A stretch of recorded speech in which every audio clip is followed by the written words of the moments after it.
My friends just asked me why my first girlfriend hasn't dumped me yet. She's supposed to only be pretending to date me. I have 5 friends, 2 of which are girls, and the rest are guys, all in their early 20s, and they have been annoying me for some time about being single. I've never had a girlfriend, and I was the one who got made fun of the most for being single. Usually, their jokes were lighthearted, but on occasions, they were not. Some of their jokes were really low, but I let them slide because we were friends, although I never forgot them. They were more like insults to me, but I never showed it.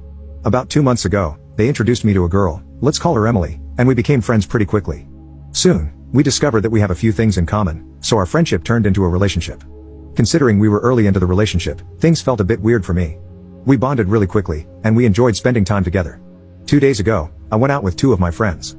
We were having fun talking about stuff until one of them asked me why Emily hadn't dumped me yet. I asked him what that was supposed to mean, and he told me that our relationship was a joke. I asked him to explain, and he told me that all 5 of them were on board to prank me by having Emily play the role of being my girlfriend for about a week before dumping me. That was the original plan, to which Emily had agreed. However, that didn't go as they had planned, and then they thought she might pretend to be my girlfriend a bit longer before eventually dumping me. That also didn't happen, and Emily stopped hanging out with them. She pretty much cut them off from her life after we started dating. We got into a verbal fight that lasted some time. It led nowhere, and I called them out for being stupid pricks and left. To say the least, I was really angry, and I called Emily immediately after leaving them to talk to her about this. When we met, she wanted to hug me, which I denied, and I didn't wait for a single second before asking her about this stupid prank.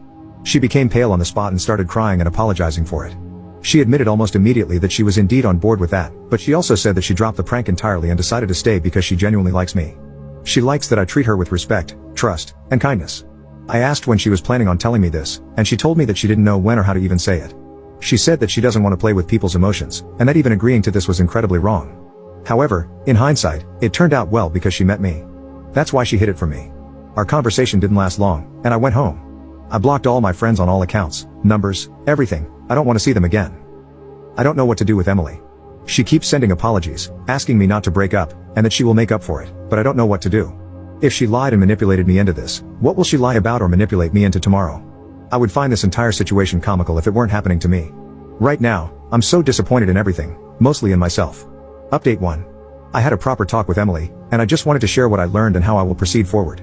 She had been sad for the past 2 or 3 days, pretty much since I confronted her with the truth. She apologized again and hoped that I would give her another chance so she could prove to me that she's a good person and that she will do everything to make up for her mistake. I didn't speak much during this conversation. I mostly let her talk. However, I'm not a complete idiot, and as some of you pointed out, what would have happened if she didn't like me? If she proceeded with all that nonsense? So I asked her, and, to say the least, she was horrified. She was speechless.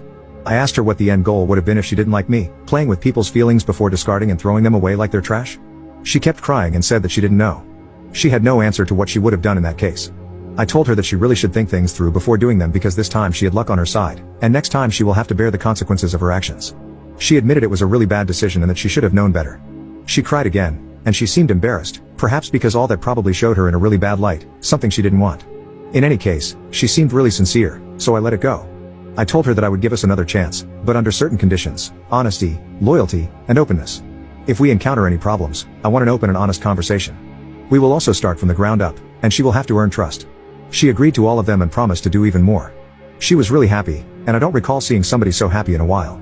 I don't know who the real Emily is.